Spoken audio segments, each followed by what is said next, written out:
The UFC 303 pre-fight press conference just ended, and what a spectacular, riveting, exciting, star-studded press conference this was, featuring Alex Pereira, Jiri Prochazka, Brian Ortega, Diego Lopes, Anthony Smith, Roman Dolidze, Mayra Bueno Silva, Macy Chiasson, Ian Machado Garry, and Michael Venom Page were all on stage. And I'm telling you right now, a Conor McGregor press conference does not have shit on the UFC 303 pre-fight press conference. It was amazing from start to finish. And if you missed the press conference, I highly encourage you to go back and watch the entire thing. Ian Machado Garry brutally exposed Michael Venom Page. We're going to actually take a look at that clip in this video. Jiri accused Alex Pereira of dirty tactics and dirty practices, talking about like dark magic and whatnot. And also, Dana White guaranteed an extra bonus on Saturday night. So we're going to talk about all that in this video. By the way, I'm being sarcastic about it being an amazing press conference. Overall discussion of the press conference, nothing really of note. Couple observations, and the only thing that was super notable from this press conference, I'm actually going to show you the clip from, which is Ian Machado Garry exposing Michael Venom Page for trying to spy on his training camp. But we'll look at that exchange later in the video. Let's get to everything else real quick. So let's start with Macy Chiasson, Mayra Bueno Silva. Macy Chiasson stole the show. She was entertaining from start to finish. She had countless one-liners. It was spectacular. She was shitting over the crowd, shitting all over. The crowd was going wild. The fans were nuts. I mean, I felt like I was at an event in Paris. That's how loud the crowd was. Okay, I got to stop being sarcastic. Okay, I got to stop. Mayra Bueno Silva was asked, do you respect Macy Chiasson more than your other opponents? And she said, look, I don't really know her. I don't disrespect her or respect her. I don't really know her. And Chiasson said, yeah, I'm just excited. The division's getting stirred up, and I'm excited to be a part of it. And that was it. Now, moving on. Anthony Smith, Roman Dolidze. I thought the media would ask some questions, like to get Anthony Smith in one of those delusional rants about how Pereira's overrated and he's a bad matchup for Pereira. Didn't say any of that. Sat one fighter away from him. One fighter removed. Anthony Smith didn't say anything about Pereira being overrated or he's a bad matchup for him. Just didn't say anything. Nothing. I thought he would at least say something to have like one of those moments like in the future. Sometimes you have those moments that maybe in the future, Anthony Smith gets an undeserved short notice title shot against Pereira. Pereira seems to be saving every card under the sun. So I thought Smith would try to have that moment. Didn't have that moment.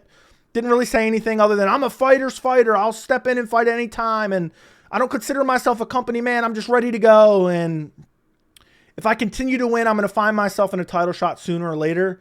I find that hard to believe, but you never know nowadays. You never know nowadays. So that was really it from Anthony Smith. Roman Dolidze showed up dressed like a Backstreet Boy with a full head of hair. Didn't even recognize him. I think he was asked one question about soccer or something along those lines. But other than that, I don't remember a thing he said.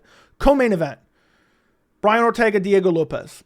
We're asked about, you guys are both really good grapplers. Sometimes we see it cancel each other out and you end up striking. How do you think it's going to play out? And neither of their answers were anything more than just generic answers. Like, oh, I'm happy to be here, and we'll have to see how it goes on Saturday night, and I plan on winning on Saturday night. And that was it from Brian Ortega and Diego Lopes. One thing I will say, again, these are just observations. Brian Ortega looked like he was having a rough weight cut. Diego Lopes looked like he was about to throw up the entire press conference. So maybe that's his weight cut as well, but neither one looked particularly good. I noticed it was very noticeable for both of them. So take that for what you will.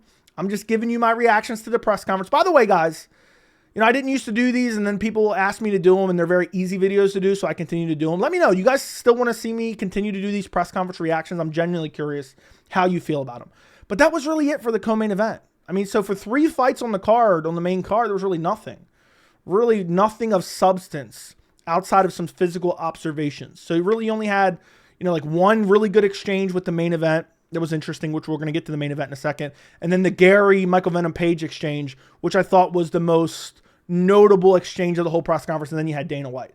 So for the main event, Pereira was asked about rematches and how are you approaching this since you're used to having rematches. And he says, I'm just going to fight him like I'm fighting him for the very first time. And I know it's going to be a tough fight. I know it's going to be a hard fight. One thing Jiri did say that was interesting was that he was sick and not 100% for the first fight at UFC 295. People can say, oh, he's coping or he's making excuses. That's the first I've heard of it. I thought it was notable. The other thing I will say, and again, observations, I know people are going to jump down in the comments and say, Joe, you don't know that. I'm just giving you my observation. Pereira looked drained. He had to cut 30 pounds on short notice, 25 pounds on short notice. He looked very drained. When he took his sunglasses off, his eyes were sunken in. So I'm wondering how much does that play a factor in this fight? That is one thing that I took away from this press conference is if Alex Pereira is coming in on 2 weeks notice, he's off in Australia doing stuff for sponsors and meet and greets, whatever it may be, on vacation, whatever it may be. He takes his fight on 2 weeks notice. He's a large light heavyweight. He's cutting 25, 30 pounds. Is that going to affect his chin? Is that going to affect his stamina? We'll have to see on Saturday night, but it was very, very obvious that the weight cut was a bit draining. He looked worse than he typically does during a press conference, the week of a fight. His eyes were definitely sunken in. The only good exchange between these two was somebody asked Pereira about Jiri's accusations of like dark magic and whatever, was it Shama magic or whatever people were saying. And Pereira said, look, I think everyone has a spirit. I found my spirit and channeled my spirit. If he hasn't found his up yet, that's his problem.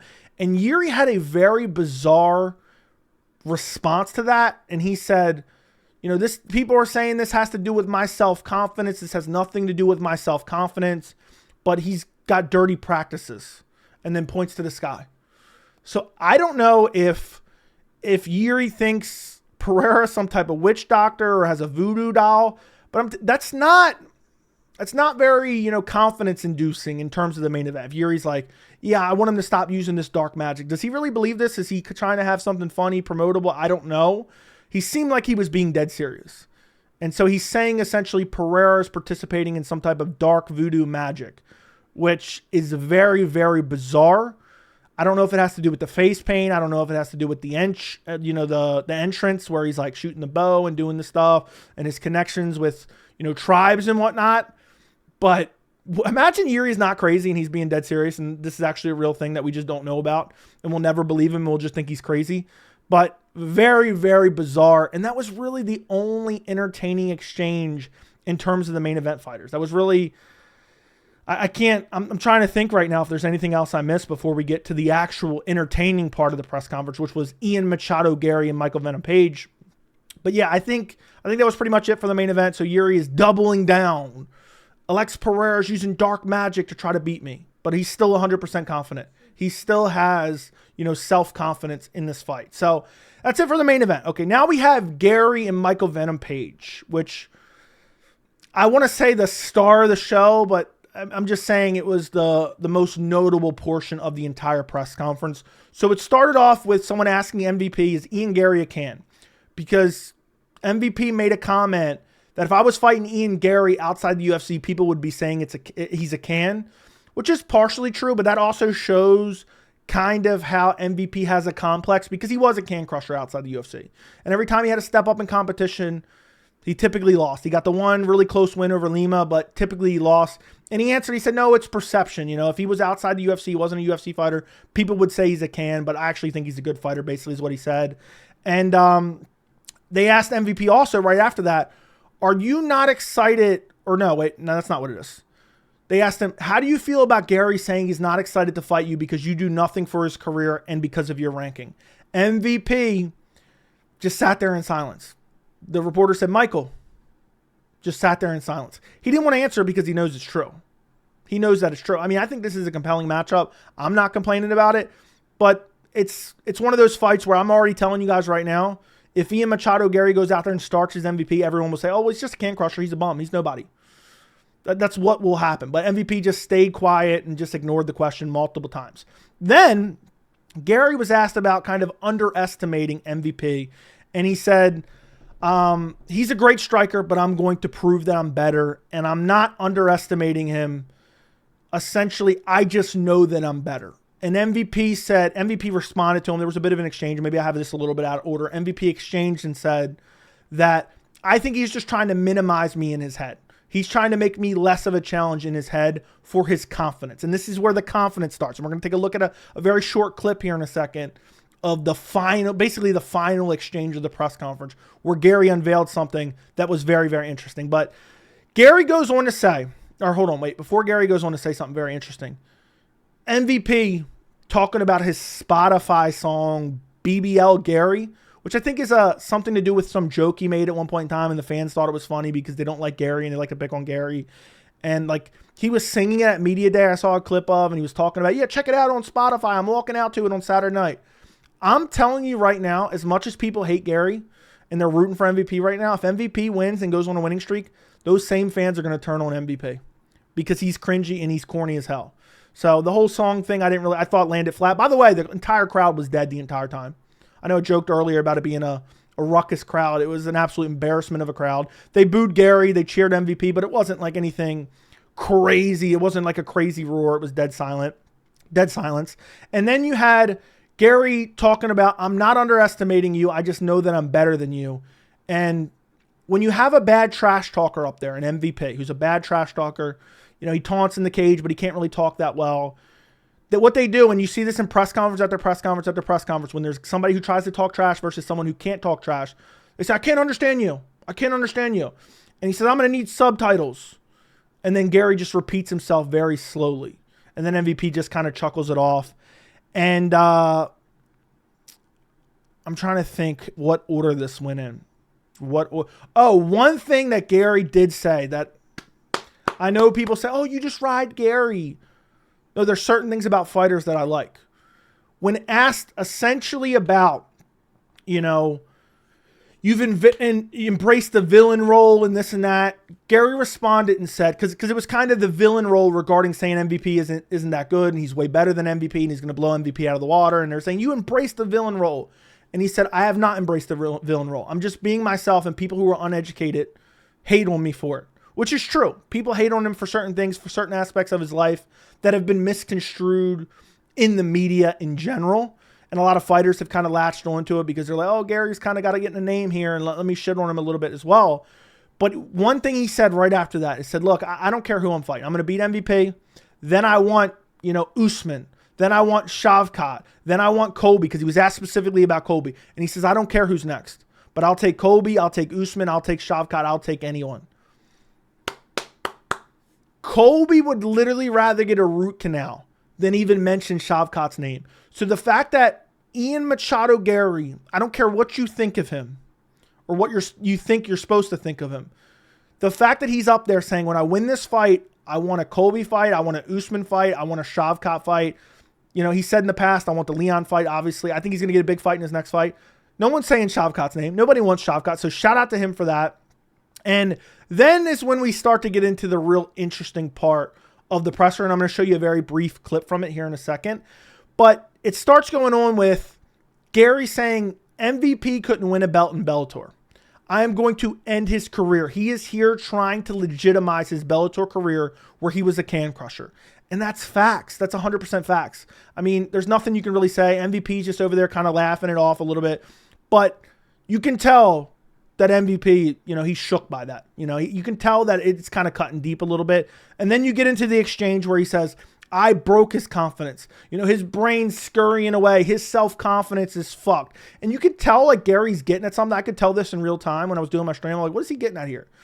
And then he's like, yeah, he's going to have excuses and this and that. And then MVP starts to respond with really nothingness. I don't even remember. It was just like a couple words, and they were talking over each other. And he was like, yeah, Michael Venom Page, and like kind of saying his name. And like, I guess watch on Saturday is kind of what he was trying to get at. I don't remember exactly what he was saying. But then Gary interrupts him again and says, do you want to say it or do I? And then that's where this clip comes in that I'm going to show you on screen here, where Gary exposes Michael Venom Page for what's going on behind the scenes. Listen to this. We're only going to look at a very brief clip. Did you and your team offer thousands of dollars to get information and shoot the box? Look, again, this is a tactic of people who don't know how to talk trash. They say, oh, I can't hear you, I can't hear you, I can't hear you. Or they just say something over and over again and just repeat it. So Gary, listen to what Gary just said there. Did someone on your team offer someone on my team at Shoot the Box thousands of dollars for information? We'll listen to the rest of it. From my boys, did you send someone a message and offer thousands for information, and you couldn't infiltrate the camp? You couldn't get into what? The shoe the box family's too tight. Your little fucking rat jiu-jitsu coach home on offered money to one of my Brazilian friends, and you got nothing. Saturday night, you're fucked. That is crazy. And look at the reaction of Michael Venom Page. That tells me all I need to know. That tells me all I need to know, that actually happened. And that is crazy. That shows the lack of confidence. If him and his team reached out to someone who they thought was a connection on Gary's team to ask about getting information that would give them an advantage in the fight at 303, that's disgusting and that's embarrassing. And I'm glad that Gary brought this up and exposed him. And you can tell by Michael Venom Page's reaction, he knows it's true. He had no response. We'll listen to a little bit more, but he essentially says, oh, I don't understand you. And then when Gary goes to talk, he's like, shut the fuck up.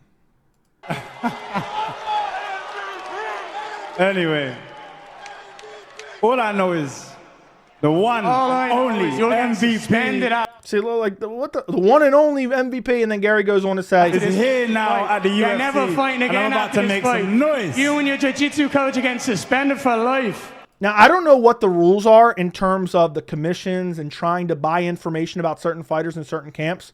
But I'll tell you right now, this is a horrible look for Michael Venom Page. And I know some people are trying to minimize it. Like, oh, Gary was being friendly with his kid backstage. What was he supposed to spit in his face? If Michael Venom Page walked over and was just being respectful, what is he supposed to do? And I think this was before the press conference, by the way. But if Michael Venom Page tried to get someone in his camp to pay thousands of dollars to get information on Gary and get information on Gary's weaknesses and tried to infiltrate his camp with a spy, that is some of the most embarrassing shit I have ever heard, and I'm glad that Gary exposed it. And I know some way, I haven't even really seen fan reaction yet. I know some way, somehow, fans will try to twist it and make Gary look like a clown somehow. But he should have brought this up. And Gary was the only bright spot of the entire presser who said anything interesting at all.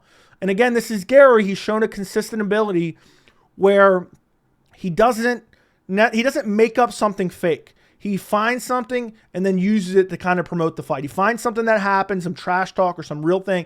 And he's since put out a tweet that says, I have receipts to back this up. So Michael Venom Page, if you were betting on Michael Venom Page, I know a lot of people on Tapology are picking Michael Venom Page. Look at his confidence. He's offering to buy information. Think about how embarrassing that is. He's trying to buy information to find out the weaknesses of Ian Machado Garry. Last thing, Dana White asked about, oh, you said the main and co-main definitely could be fight of the night. What about 2 bonuses for fight of the night? And Dana White agreed to do 2 bonuses for fight of the night. Brian Ortega tried to get him to make him $303K. And then Dana agreed, but it was not agreed to the $303K, but agreed. And it was kind of like, okay, is he agreeing to both? By the way, shout out to Mike Bond. Again, it was Mike Bond, the one asking the questions. But he agrees to it. And then he says, not for $303K. I'll agree to give out 2 fight of the night bonuses. So got to applaud Dana for that. Shout out to that. It's about time they start giving more bonuses. They should up the bonuses. The bonuses have been $50,000 for God knows how long. So shout out to Dana for that. Ultimately, the media really didn't ask that great of questions. I know every time I do one of these press conference reactions, I shit on them. But at this point, it's indicative of what the culture the UFC has facilitated there. So what am I going to do? Shit on the media? Oh, how do you like to be here? How do you think it's going to go Saturday night? What am I going to say? What am I going to say? The media shit. The questions are shit. But that's the culture that Dana White wants. That's the culture that Dana White has facilitated by allowing nothing but sycophants to have access in the UFC. If you don't play ball, you're not allowed in. So that's pretty much the gist of the press conference. Again, just to sum it up, Gary exposed him for trying to buy information. Pereira looked like he's having a tough weight cut. Brian Ortega looked like he's having a tough weight cut. Diego Lopes looked kind of sickly. Looked like he was going to throw up at the presser. And Macy Chiasson really stole the show. And Michael Venom Page has no ability to talk trash at all. He just screams over you and says, shut the fuck up. So let me know what you guys thought. Like the video, subscribe to the channel, and thank you so much for watching.